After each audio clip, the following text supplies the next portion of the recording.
Membangun sepak bola bukan cuma membangun timnas, tapi juga membangun kompetisinya. Nah, Bung Toel ini mengatakan ya, membangun sepak bola itu bukan cuma membangun timnas saja, tetapi juga membangun kompetisinya. Nah, tapi aku berharap ya, Bung Toel kalau ngomong seperti itu, Bung Toel juga kritik dong kompetisinya. Nah, aku udah dari kemarin tuh mengkritik sistem Liga 3 ya. Liga 1 itu aku kritik itu Championship Series. Liga 2 itu aku kritik itu playoff degradasi yang menurutku nggak perlu ya. Kalau alasan pertandingannya terlalu sedikit, ya udah jangan jadikan 4 grup, jadikan 3 atau 2 grup kayak zaman Pak Edi atau zaman Pak Iwan Bule. Nah, yang paling parah ini Liga 3. Nah, kemarin kuota zona nasional itu nggak adil. Jawa Tengah dapat lebih banyak, Jawa Barat, Banten dapat lebih banyak dari tim-tim Sumatera, Kalimantan, ya kan? Itu harus dikritik. Nah, dan yang paling parah ya sekarang itu salah satu exco PSSI itu diduga memiliki 3 klub, owner 3 klub Liga 3 yang saat ini lagi bertanding di 16 besar Liga 3, yaitu Persikota Tangerang, Farmel Adiaksa, dan juga Persibo Bojonegoro. Tiga-tiganya ini berpeluang naik loh. Kan lucu loh, tendensius. Kan ada kepentingan di situ. Exco PSSI punya klub 3, tiba-tiba bisa naik tiga-tiganya. Ini sekarang lagi di top 2 klasemen tiga-tiganya ini, ya kan? Nah, ini yang harusnya Bung Toel kritik gitu. Jangan melulu Sintayong, jangan melulu naturalisasi. Ini lagi fundamental, lebih penting daripada hal-hal itu semuanya. Nah, supaya apa? Supaya wajah sepak bola kita itu terselamatkan. Dan aku miris ya, dari 5 tim non Jawa yang berpeluang masuk Liga 2, itu kayaknya yang punya peluang besar cuma tinggal 1, Tornado Pekanbaru.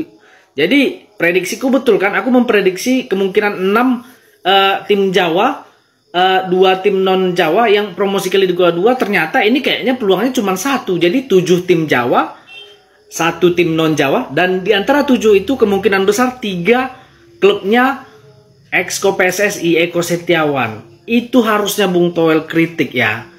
Aku salut sama Kompas yang mau mengangkat ini. Silakan teman-teman baca di surat kabar Kompas yang memuat tentang exco PSSI yang memiliki klub Liga 3. Itu pelanggaran loh sebenarnya. Tapi itulah ya, dibiarkan.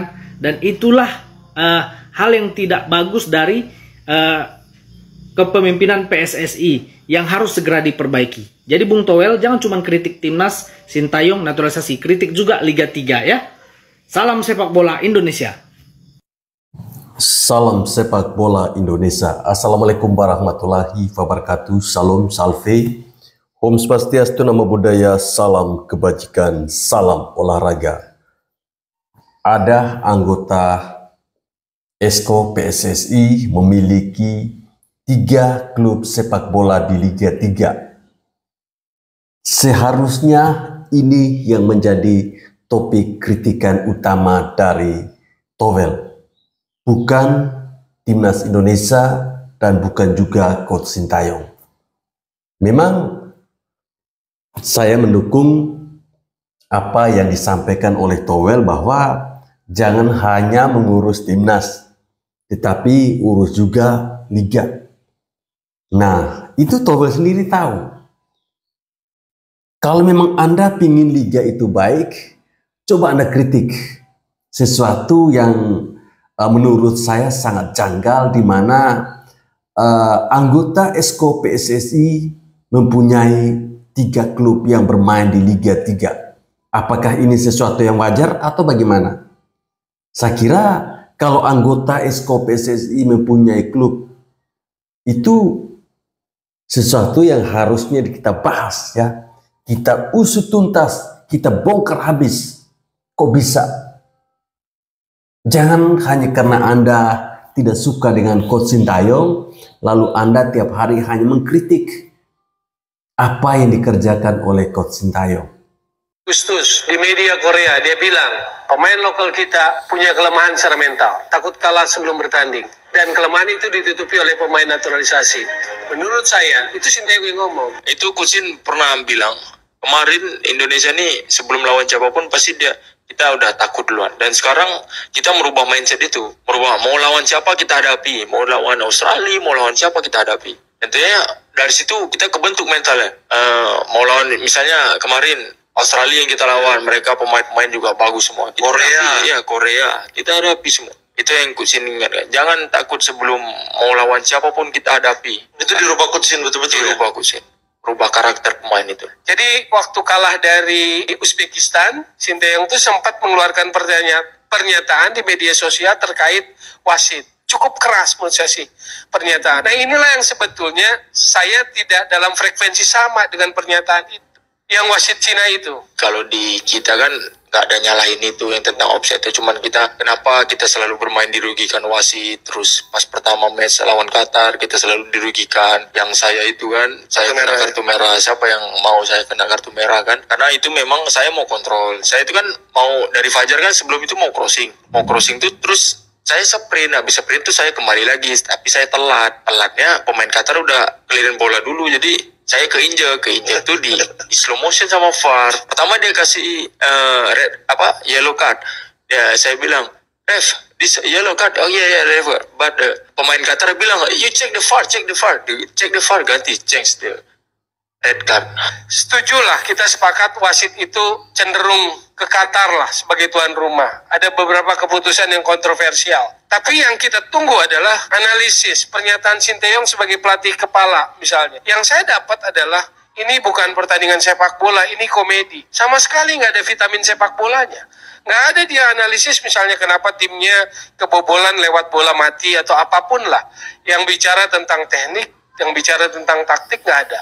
Ya habis itu kita benar-benar wasitnya fair, ya kita buktikan masih bisa, masih ada harapan nih. Mungkin dari Coach Sin juga ya selalu menekankan kita, selalu semangat, selalu fokus, selalu kayak kita harus kompak sama yang lain, baik naturalisasi sama lokal, selalu memberi motivasi. Habis main kita ngobrol sama-sama pemain sebelum kita selesai latihan. Besok pertandingannya harus gini ya, harus semangat, harus saling bicara, jangan saling nyalahin.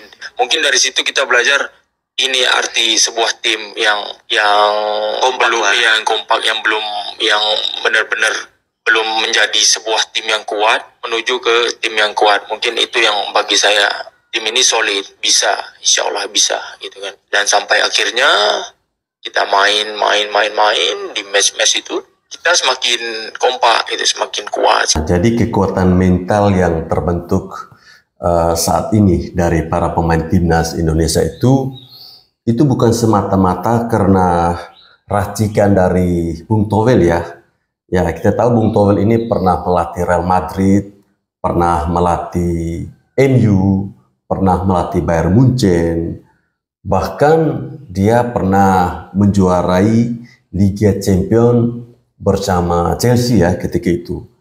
Ya sekarang ketika Bung Towel ini tidak dipakai lagi di liga-liga Eropa, dia coba kembali ke Indonesia untuk mengais rezeki. Siapa tahu dengan mengkritik Sintayong, cuannya dia bisa kembali normal seperti dulu ketika dia masih berada di PSSI masa kegelapan. Dan cerita-cerita yang barusan saya sampaikan terkait dengan kerja Bung Towel sebelumnya, itu hanyalah cerita omong kosong. Jadi ya memang kesal sekali ya teman-teman kalau kita berbicara tentang Towel ini. Dia tidak pernah menganggap Coach Sintayong terkait dengan pembentukan mental pemain. Ini diungkapkan sendiri oleh pemain itu ya, mereka yang merasakan bagaimana pentingnya Coach Sintayong buat membina mental mereka. Bagaimana pentingnya Coach Sintayong saat mendidik mereka. Pemain sendiri yang merasakan. Jadi mereka mengakui bahwa sosok Sintayong itu benar-benar bermanfaat untuk timnas Indonesia. Bukan sosok Towel yang merupakan sampah sepak bola, yang merupakan penghambat sepak bola Indonesia.